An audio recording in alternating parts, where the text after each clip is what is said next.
ఆంధ్రప్రదేశ్ రాష్ట్రంలో మరో నెల రోజుల్లో అసెంబ్లీ ఎన్నికలు మరియు పార్లమెంట్ ఎన్నికలు రెండు కలిపి జరగనున్న నేపథ్యంలో ఆయా రాజకీయ పార్టీలు అయితే ప్రజలకు భారీగా హామీలు ఇస్తున్నాయండి. ఇప్పటికీ తెలుగుదేశం పార్టీ బీసీ డిక్లరేషన్ ప్రకటించగా, అలాగే సూపర్ 6 పేరుతో 6 ఉచిత పథకాలను అయితే ఇప్పటికే టీడీపీ ప్రకటించి ఉన్న నేపథ్యంలో త్వరలోనే వైఎస్ఆర్ కాంగ్రెస్ పార్టీ కూడా తన మేనిఫెస్టోని అయితే ప్రకటించనుంది. ఇందులో కూడా ప్రజలకు ఉచిత పథకాలకు సంబంధించి భారీగా హామీలను ఇచ్చే అవకాశం ఉన్నట్టుగా అయితే వార్తలు వస్తున్నాయి. ఈ నేపథ్యంలో ఆంధ్రప్రదేశ్లో కాంగ్రెస్ పార్టీలో జోష్ పెంచుతూ వైఎస్ షర్మిల గారు ఇటీవల కాంగ్రెస్ పార్టీలో చేరగా, ఆపై ఆమెకు ఆంధ్రప్రదేశ్ కాంగ్రెస్ పార్టీ అధ్యక్షురాలుగా చేర్చుతూ కాంగ్రెస్ అధిష్టానం నిర్ణయం తీసుకోవడంతో ఆ కాంగ్రెస్ శ్రేణుల్లో అయితే కాస్త ఉత్సాహం నెలకొని ఉందండి. కాంగ్రెస్ పార్టీ ఆంధ్రప్రదేశ్ లో అధికారంలోకి వస్తామన్న ఆశ ఏమాత్రం లేదు, కానీ కాంగ్రెస్ పార్టీ ఓటు బ్యాంకును భారీగా పెంచుకోవాలి అనే ఉద్దేశంతో ఉన్నట్టుగా తెలుస్తోంది. ఈ మేరకు కాంగ్రెస్ పార్టీ కూడా తన మేనిఫెస్టోని ప్రకటించడం జరిగింది.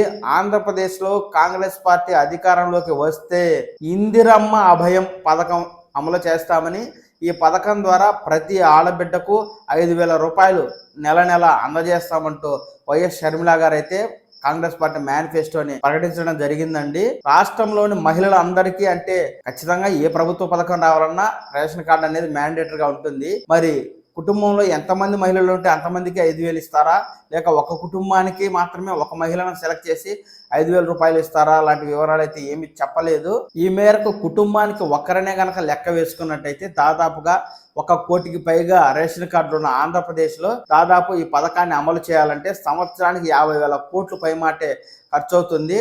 అయితే ఈ యొక్క ఇందిరా క్రాంతి పథకాన్ని ద్వారా మహిళలకు 5,000 రూపాయలు ఇచ్చి, ఏదైతే ప్రస్తుతం వైఎస్ఆర్ కాంగ్రెస్ ప్రభుత్వం అమలు చేస్తున్నటువంటి అమ్మఒడి కావచ్చు, ఎస్సీ ఎస్టీ బీసీ మైనారిటీ మహిళలకు ఇస్తున్న చేయూత పథకం ద్వారా సంవత్సరానికి 18,500 ఇస్తుంది. అది కావచ్చు, ఆటో వాళ్ళు కావచ్చు, కుట్టు మిషన్లు కుట్టుకునే వారికి కావచ్చు సంవత్సరానికి 10,000 రూపాయలు ఇస్తుంది.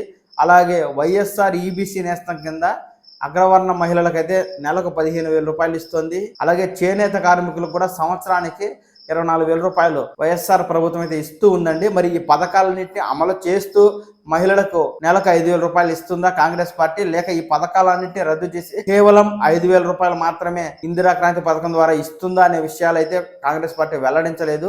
ప్రస్తుతం అమలవుతున్న పథకాలను అమలు చేస్తుందో లేదో వాటిపై క్లారిటీ ఇస్తే కనుక బాగుంటుంది. కుటుంబానికి ఒక మహిళకు 5,000 రూపాయలు నెలకు ఇస్తామని చెప్పి కాంగ్రెస్ పార్టీ ఇచ్చిన హామీ ఆకర్షించే విధంగా ఉన్నప్పటికీ తెలుగుదేశం పార్టీ కూడా తన సూపర్ 6 హామీలను అయితే ప్రకటించడం జరిగింది. ఈ సూపర్ 6 అనేవి కూడా మహిళా ఓట్లను బేస్ చేసుకుని ప్రకటించడం జరిగింది.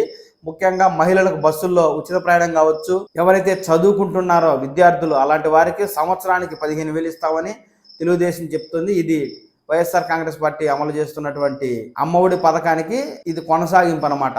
అయితే వైఎస్ఆర్ కాంగ్రెస్ పార్టీ ఒక కుటుంబంలో ఒకరికి మాత్రమే అమ్మఒడి ఇస్తుంది. తెలుగుదేశం వస్తే ఎంతమంది ఉంటే అంతమందికి కూడా తల్లికి వందనం పేరుతో సంవత్సరానికి 15,000 రూపాయలు ఇస్తాము అని చెప్పి చెప్తోంది.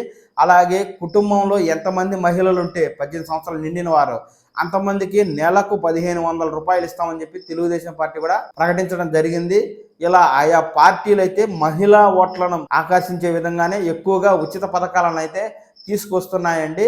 కాంగ్రెస్ పార్టీ ప్రకటించిన ఇందిరా క్రాంతి పథకం ద్వారా మహిళలకు నెలకు 5,000 రూపాయల పథకం ఏ మేరకు కాంగ్రెస్ పార్టీకి మేలు చేస్తుంది, రాబోయే అసెంబ్లీ ఎన్నికల్లో కాంగ్రెస్ పార్టీ ఓటు బ్యాంకును ఏ రేంజ్లో పెంచుతుంది అన్న విషయాలు మాత్రం మనం ముందు ఎన్నికల తరువాత మాత్రమే మనకు స్పష్టత వచ్చే అవకాశం ఉంది.